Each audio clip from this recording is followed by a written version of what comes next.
नमस्कार प्यारे मित्रों, आप सभी को बहुत बहुत नमस्कार, स्वागत, अभिनंदन। मैं वंदना पांडे आज की इस क्लास में, इस वीडियो लेक्चर में आपके लिए कुछ इम्पोर्टेंट ऐसे सुझाव लेकर के आई हूँ जिनको सुन करके आपका मन पढ़ाई में लगने लग जाएगा। कैसे लगने लग जाएगा, इस पर हम आज पूरे वीडियो में डिस्कस करेंगे। जैसे कि नेट का एग्जाम होने वाला है, नेट के फॉर्म आ गए हैं, तो बहुत बच्चे सोचते हैं, बहुत कैंडिडेट ये सोचते हैं कि हम भरें कि ना भरें, फॉर्म भरें कि ना भरें। लेकिन देखिए, मेरा कहना है कि फॉर्म तो भरने का ऑप्शन आपको एक बार मिलता है, यानी कि डेट, उसकी एक लास्ट डेट निश्चित है कि इस डेट तक आप भर सकते हैं। तो फॉर्म भर दीजिए, बाकी डिसाइड करेंगे बाद में कि पेपर देना है कि नहीं देना है। लेकिन पूरे मन से जब हम कोई काम करते हैं तो वो पूरा होता ही होता है। तो मेरे हिसाब से आपको फॉर्म पहले तो फॉर्म भर देना चाहिए। फॉर्म भरने के साथ साथ आपकी जो तैयारी है, तैयारी का एक जो आपने पैटर्न सोचा है कि हम किस तरह से तैयारी करेंगे, तो उस तैयारी में आपके 3 पॉइंट्स सबसे पहले जो निकल के आते हैं, उन 3 पॉइंट्स पे आपको ध्यान देना है। कौन कौन से हैं इस पे हम डिस्कस करेंगे। और अभी आपको करना क्या है, एक पेपर पेन लेके बैठना है और उस पे जो भी मैं यहाँ पे कुछ सुझाव जो आपको दे रही हूँ उनको नोट डाउन करते जाना है, जिससे कि आपकी जो भी समस्याएं हैं उन समस्याओं को संभालने में, उनको सुलझाने में इन पॉइंट से मदद मिलेगी। साथ में जैसे एक बच्चा कहता है, यानी कि ये कोई कैंडिडेट है जो कहता है कि मैं पढ़ने में बहुत अच्छा हूँ लेकिन मेरा नेट नहीं निकलता, मेरा सेकंड पेपर बहुत अच्छा जाता है लेकिन मेरा फर्स्ट पेपर अच्छा नहीं जाता। कोई कहता है मेरा फर्स्ट पेपर बहुत अच्छा जाता है लेकिन मेरा सेकंड पेपर अच्छा नहीं। लेकिन उन्हें ये नहीं पता होता है कि तैयारी मेरी अधूरी है, मतलब मैं किसी न किसी तरह से तैयारी अपनी पूरी नहीं कर पा रहा हूँ, जिस कारण से मैं दोनों में सामंजस्य नहीं बिठा पा रहा हूँ, इसलिए ये ऐसा होता है।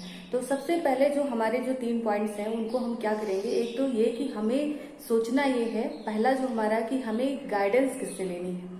मतलब जैसे बहुत सारे चैनल्स हैं, यूट्यूब पे हैं, अनअकैडमी पे हैं, या और भी जो भी पब्लिक प्लेटफॉर्म है, यानी कि टीचिंग प्लेटफॉर्म है, उन सब पे। तो आपको गाइडेंस कहाँ से लेनी है, आपको किसका पढ़ाया ज़्यादा समझ में आता है, आप पहले तो उसे सेलेक्ट करें। और अगर 2-3 जगह से लेनी है तो 2-3 जगह से भी कंपेयर करके कौन अच्छे से समझा पा रहा है वहाँ से आप करें लेके, और ये चीज़ आप पहले तो डिसाइड कर लें। दूसरी चीज़ कि किन किताबों से पढ़ना है और कितना लिमिटेड टाइम में हमें पढ़ना है, लिमिटेड टाइम में हमें कितना पढ़ना है। तो एक यहाँ पर एक रास्ता तैयार हो जाता है आपके लिए कि कौन कौन सी किताबें, क्योंकि बहुत सारी किताबों का ढेर लगाना भी बहुत अच्छी बात नहीं है। हम जब तक कि उनमें अपने लिए कुछ अच्छा बेहतर ढूंढ नहीं पाएंगे तब तक कि एग्जाम हो जाएगा। तो क्या फायदा ऐसे बहुत सारी किताबों को ढेर लगा करके रखने का, बहुत सारी नोट्स को इस तरह से। तो हमें अपने जो है, जो जो किताबें हैं जो कि लिमिटेड है, यानी कि मतलब जिनमें कंटेंट अच्छा हो या नोट्स अच्छे हों, उन्हें ही पढ़ना है, ये सोचना है। तीसरी चीज कि हमें सेल्फ स्टडी करनी है, सेल्फ नोट्स बनाने। हम कहीं से भी पढ़ें, किसी से भी गाइडेंस लें, किसी भी बुक से पढ़ें, लेकिन हम जब तक सेल्फ नोट्स नहीं बनाएंगे तब तक कि हमारी तैयारी इनकम्प्लीट रहेगी। तो इस तरह से आप पहले इन 3 पॉइंट्स पर जो है अपनी नज़र डालें, अपने आप में सुधार करें कि हमें इन 3 पॉइंट्स को कैसे कवर करना है, कैसे हमें करना है। तो दूसरी बात, उसके बाद आते हैं फर्स्ट पेपर और सेकंड पेपर पर। तो फर्स्ट पेपर किसी का बहुत अच्छा होता है तो सेकंड वीक होता है, किसी का सेकंड अच्छा होता है तो फर्स्ट वीक होता है। तो फर्स्ट वीक जिसका है वो जो है उन टॉपिक्स को ज़्यादा पढ़ें जो टॉपिक उसको आते हैं, जो टॉपिक्स आते हैं उनको ज़्यादा पढ़ें, जिससे कि वो कवर कर पाए। अभी आपके दिमाग में ये चल रहा होगा कि हम सिर्फ उन टॉपिक को पढ़ करके नेट कैसे क्रैक कर सकते हैं। तो भाई कर सकते हैं, क्यों नहीं कर सकते, क्योंकि प्रतियोगी हैं हम। और प्रतियोगी जो है जब प्रतियोगिता में उतरता है तो ये नहीं देखता कि हमें कौन सा कमजोर, कौन सा अच्छा, और कौन सा मतलब जो कमजोर उसी को हम बढ़ाते रहें। नहीं, जो हमारा अच्छा पोर्शन है हम उसी को और स्ट्रांग करेंगे, जिससे कि हमारा वहां से क्वेश्चन गलत ना हो। तो इस तरह से हम अपनी तैयारी को बहुत अच्छे से, बहुत मजबूती तरीके से कर सकते हैं। देखिए, समय किसी के लिए रुकता नहीं है, और समय जो है वो आपके लिए भी नहीं रुकेगा, मेरे लिए भी नहीं रुकेगा। ऐसे परीक्षाएं आती रहेंगी, जाती रहेंगी, होते रहेंगे, कुछ लोग सफल होते रहेंगे, कुछ लोग असफल होते रहेंगे। लेकिन असफल होने का मतलब ये नहीं कि आप अपनी सफलता से मुंह मोड़ लें और आगे की तैयारी ही रोक दें। आप सफल भी तभी होंगे जब आप असफलता से कुछ सीखेंगे।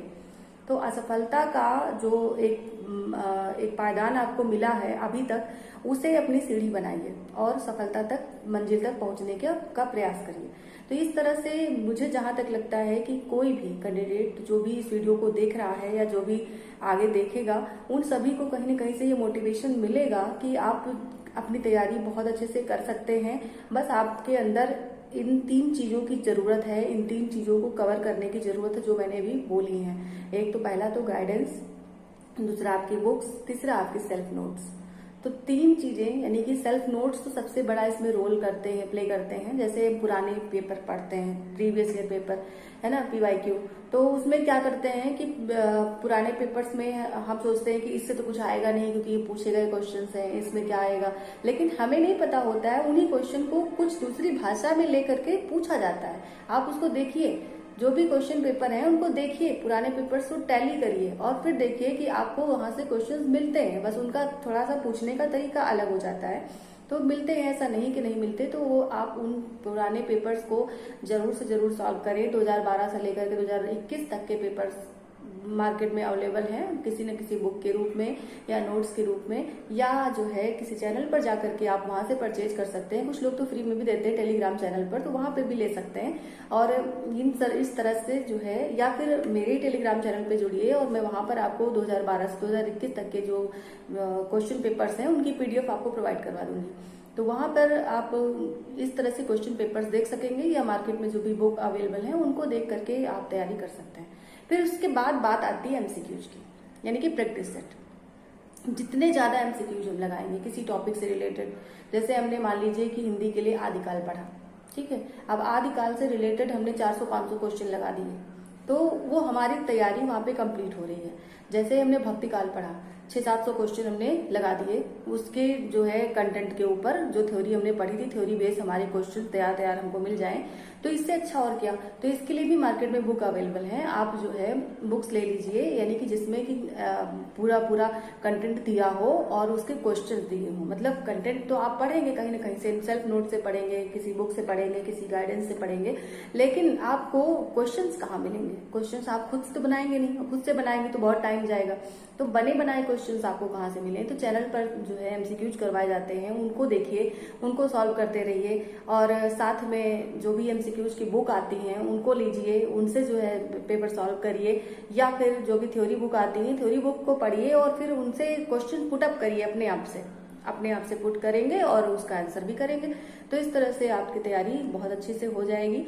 तो मेरा जो एक्सपीरियंस है, जो कि मैं देखिए बहुत अच्छी स्टूडेंट अपने टाइम में मैं नहीं कह सकती कि बहुत अच्छी स्टूडेंट रही थी, क्योंकि एवरेज स्टूडेंट कह सकती हूँ, लेकिन हाँ ये जरूर कह सकती हूँ कि उस टाइम फर्स्ट डिवीजन लाने वालों की एक मतलब अच्छी रैंक मानी जाती थी कि ये बहुत अच्छा बच्चा है, ब्रिलियंट बच्चा है, तो मैं उसमें आती थी।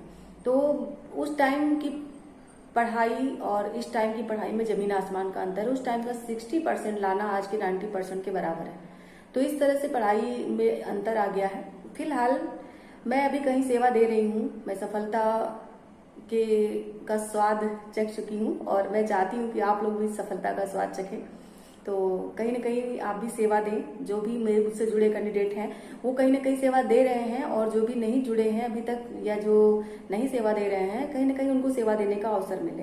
तो इस तरह से सेवा देने का मतलब मेरा कहने का है कि सफल होकर के कहीं ना कहीं आप अपनी मंजिल पा करके, अपने लक्ष्य को पा करके सरकारी नौकरी में आ जाएं, या भाई सरकारी नौकरी सबका उद्देश्य होता है। जैसे TGT PGT क्रैक करेंगे तो कहाँ आ जाएंगे, तो इसी तरह से मतलब कहीं ना कहीं नौकरी में सेट होंगे। तो ये मेरा जो उद्देश्य है वो आप ही लोगों से पूर्ण होता है। जब आप नहीं तो कुछ नहीं, आप हैं तो सब कुछ है, मतलब आपकी उपस्थिति ही सब कुछ है। तो आप जो है इसको एक टारगेट बना करके चलिए कि नहीं इस बार हमको नेट क्रैक करना है, या हमारी जो वैकेंसी TGT PGT जिसके लिए हम पढ़ाई कर रहे हैं उसको हमको क्रैक करना ही करना है। उसके लिए चाहे जितनी मेहनत करनी पड़े तो मेहनत भी करेंगे, प्लस जो है मेहनत के साथ साथ जो है हम स्मार्ट तरीका भी अपनाएंगे। पढ़ाई के साथ स्मार्ट तरीका भी अपनाना बहुत जरूरी है। सिर्फ और सिर्फ किताब में रट्टू तोता बनने से काम नहीं चलता। स्मार्ट तरीका अब क्या है, क्वेश्चन उठेगा कि भाई स्मार्ट तरीका क्या है, कैसे पढ़े। तो स्मार्ट तरीका का मतलब है कि हम पूरे कंटेंट को ना पढ़ करके सिर्फ उन चीजों को पढ़ें जो कि परीक्षा में पूछी जाती है, जो कि परीक्षा में बार बार पूछी गई हैं या पूछे जाने के चांसेस हैं। वो तो पता चल जाता है, पढ़ने से पता चल जाता है। और जैसे मान लीजिए हम सुमित्रानंदन पंत की बात करते हैं, सुमित्रानंदन पंत है, जयशंकर प्रसाद है, महादेवी वर्मा है, अब इनसे अछूता तो कोई पेपर आएगा नहीं।